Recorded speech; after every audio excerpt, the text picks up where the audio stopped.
ishia tu hapo. Kule tumeona mdudu asiyeshiba, mdudu asiyeridhika, anayesema siku zote nipe, nipe, nipe, nipe, nipe, nipe. Huyu mdudu ambaye Biblia pale chini amesema ni kuzimu, ni tumbo, lakini pia amesema ni ardhi ambayo haishibi kunywa maji. Jamani, Bwana Yesu asifiwe sana.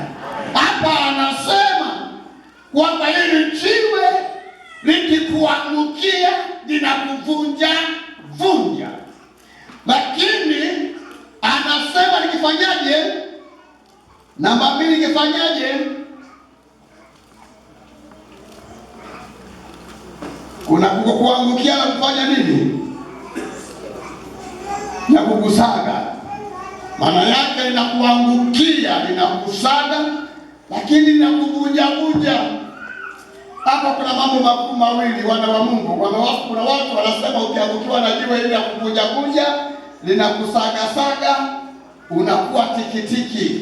Kwamba mtu yoyote aliyeokoka, mtu yoyote ambaye ameangukiwa na jiwe hili, likimwangukia itamvunja, anakuwa mnyenyekevu. Likimsaga basi linamfanya kuwa tikitiki.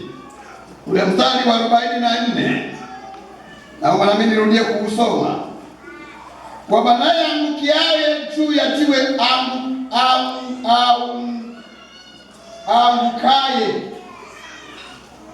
angukaye juu ya jiwe hilo litamvunja, naye yeye na yoyote ambaye litamwangukia litamsaga tikitiki. Maana yake kuna anayeangukiwa, lakini pia kuna anayeangukiwa, lakini ile mstari wa kwanza anayefanyaje? Anayeliangukia. Nitaka kuspecify hapo. Kuna anayeliangukia, lakini pia ninaye mwangukia. Hapa huyu anayeliangukia linamvunja, lakini pia ninaye mwangukia linamsaga.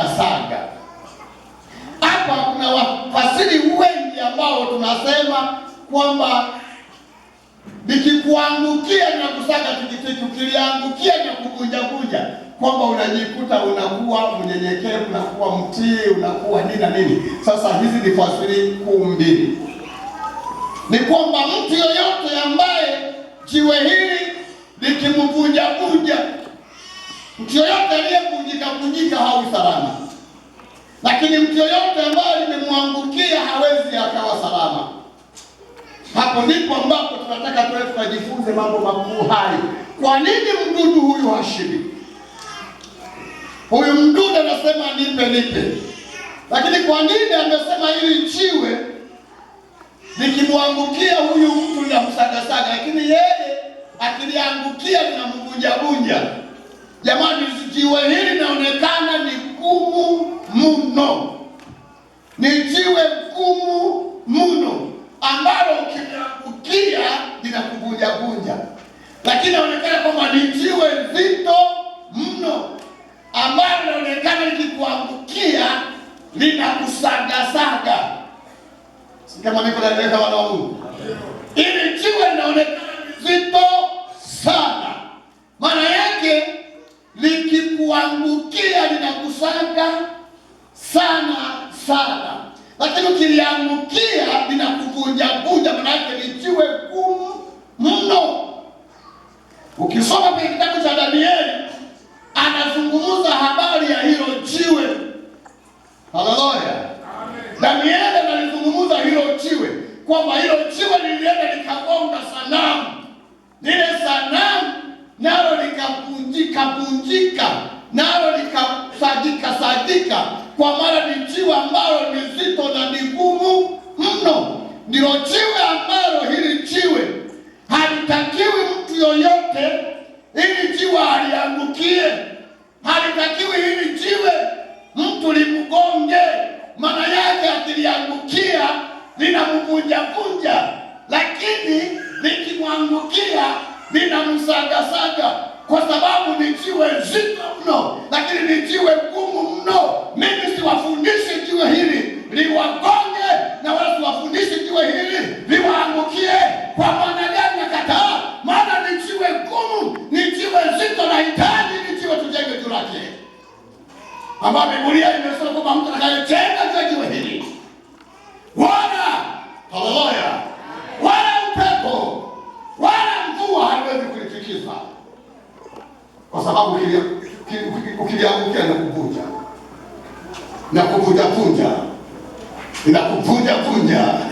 na kuvunja unakuwa unabaki wewe hamna lolote, maana tayari imekuangukia. Lakini pia likikugonga, maana yake linakuharibu. Nataka tujenge juu yake, tusiwe kama yule mdudu ambaye anasema hashindi. Tunahitaji kujenga juu ya hili jiwe, ambapo ukilijenga juu ya jiwe hili, hata milango ya kuzimu haiweza. Haleluya! Hata mapepo hayakutesa na umejenga juu yake, wala wachawi hawakusumbui, wala majini hayana nafasi kwako, maana tayari umejenga. Biblia inasema kwamba ni jiwe la pembeni ambalo waashi wote walilikataa. Baada ya kufika wakati likakaa kwenye kona, ndio likawa limefiti. Na kila mjenzi yoyote anayejenga juu ya mwamba huo, mafundi mnaelewa, kuna mawe yanastahili kwenye kona na mawe yasiyostahili kwenye kona. Kuna sehemu ambapo fundi akijenga, wala huwezi ukaona kreti kwenye nyumba yake. Nyumba ambayo imejengwa na fundi stadi, huwezi ukaona kreti, huwezi ukaona mpasuko, huwezi ukaona dosari. Ndio maana wajenzi wale wa zamani walikuwa wanatumia jamaa kama kapia, wanakaseti kule juu, wanakashusha kananeza, halafu unaona kanacheza kamenyoka kwenye hali salama. Ndio hao wajenzi ambao wanajua wajenge wapi na wajenge kwenye kitu gani, wako salama, mwana wa Mungu. Lakini nikikugonga unavunjika, lakini nikikuangukia na kusagasaga, haina maana yoyote. Jenga jiwe gumu, jenga jiwe hilo zito, ambalo ukijenga juu yake, mwana wa Mungu, hakuna kitakachoenda kukutesa. Sema amen. Jamani, tumshangilie Yesu kwa makofi mengi. Amesema kwenye kitabu cha Mathayo sura ya 7. Hebu soma mahali hapo, Mathayo sura ile ya 7, tuanze na mstari ule wa 20, tuone pale 20. Neno la Mungu linasema, ndipo saa kwa matunda yao mtawatambua. Si kila mtu aniambiaye Bwana Bwana atakayeingia katika ufalme wa mbinguni. Soma 6. Nimesoma 21. Endelea kufikia 22. Wengi wataniambia siku ile, Bwana Bwana, hatukufanya unabii kwa jina lako, na kwa jina lako kutoa pepo, na kwa jina lako kufanya miujiza mingi? Ndipo nitawaambia dhahiri, sikuwajua ninyi kamwe. Ondokeni kwangu ninyi mtendao maovu. 24. Basi kila asikiaye hayo maneno yangu na kuyafanya atafananishwa na mtu mwenye akili aliyejenga nyumba yake juu ya mwamba. Mvua ikanyesha, mafuriko yakaja, ndio pepo zikavuma, zikaipiga nyumba ile isianguke, kwa maana misingi yake imewekwa juu ya mwamba. Haleluya!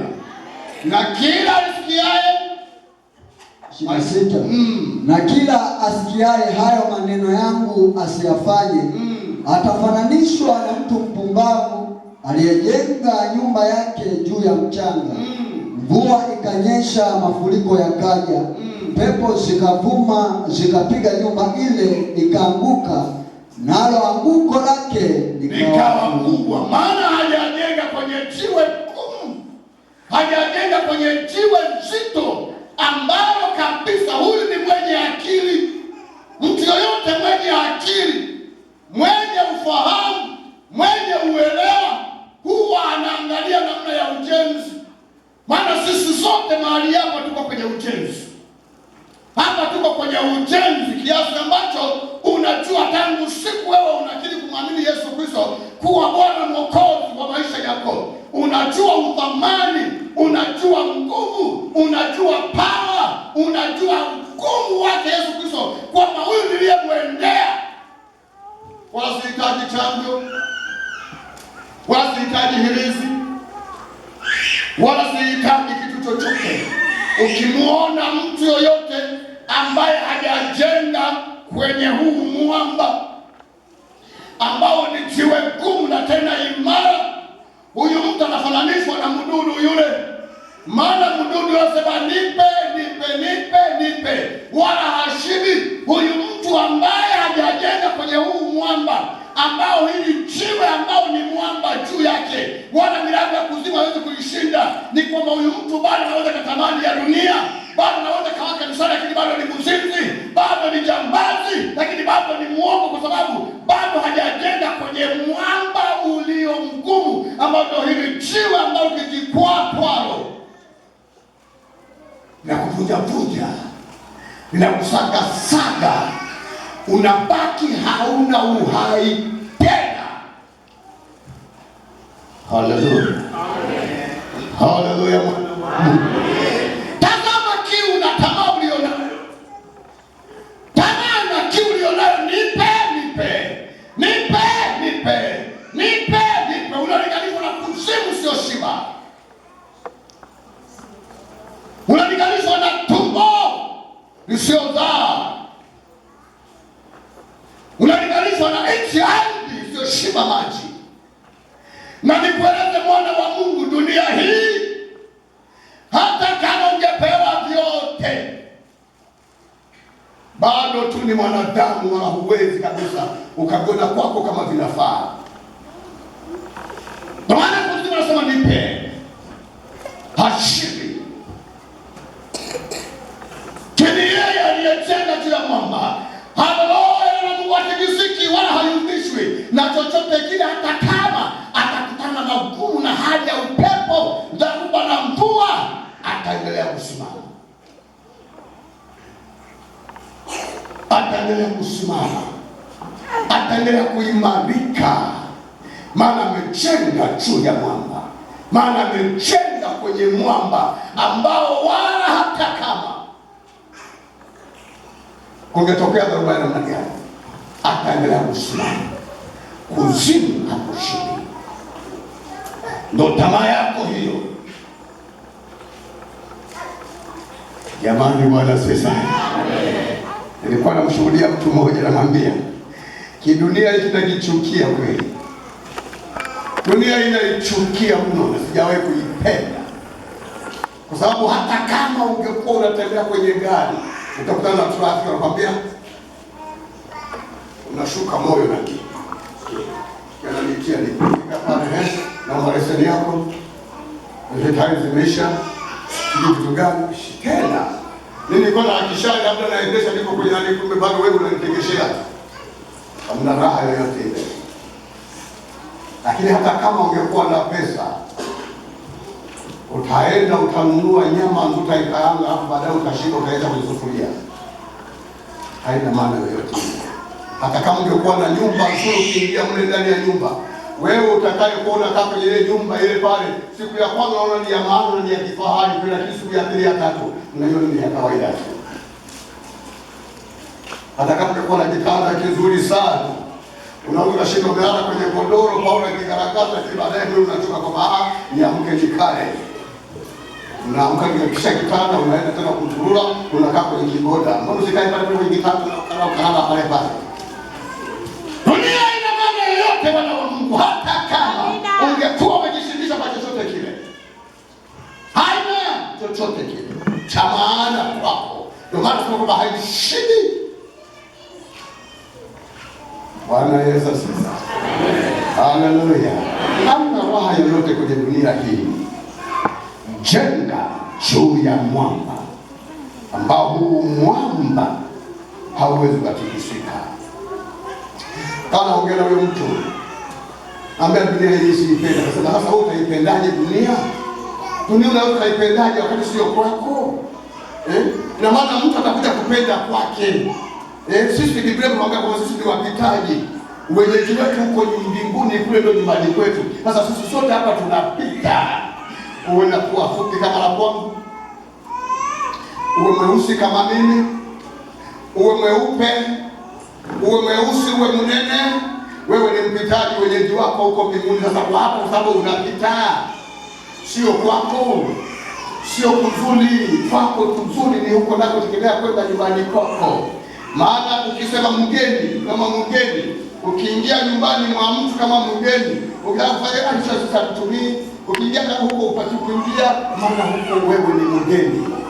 Lakini kama mwenyeji, wewe ni mwenyeji maeneo, kila sehemu uko huru. Kwa hiyo mwenyeji wetu huko mbinguni ndio tutakapokuwa na raha na kila kitu ambacho tutajikuta kule mbinguni. Sema amen.